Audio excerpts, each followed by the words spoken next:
Saint Macrina the Younger, Feast Day, July 19th. Her greatest contribution to the Church was her founding and leading a monastic community of women rooted in prayer, simplicity, and Christian charity, one of the earliest examples of organized Christian female monastic life. She was the sister of Saint Basil the Great and Saint Gregory of Nyssa, both doctors of the Church. Her wisdom, humility, and deep faith influenced and guided her brothers in their spiritual and theological growth.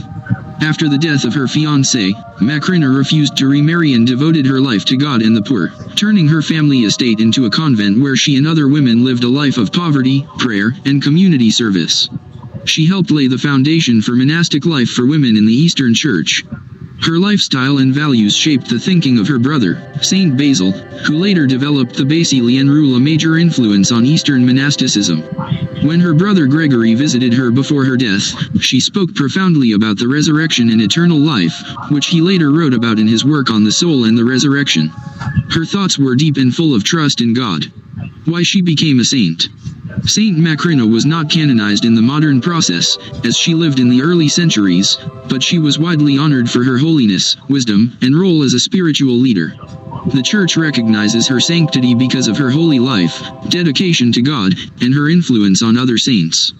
Here is a prayer of Saint Macrina the Younger. As she was nearing death. Thou, O Lord, hast freed us from the fear of death. Thou hast made the end of this life the beginning of true life.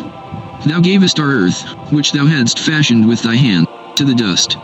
But thou wilt take it again, transforming it with immortality and grace.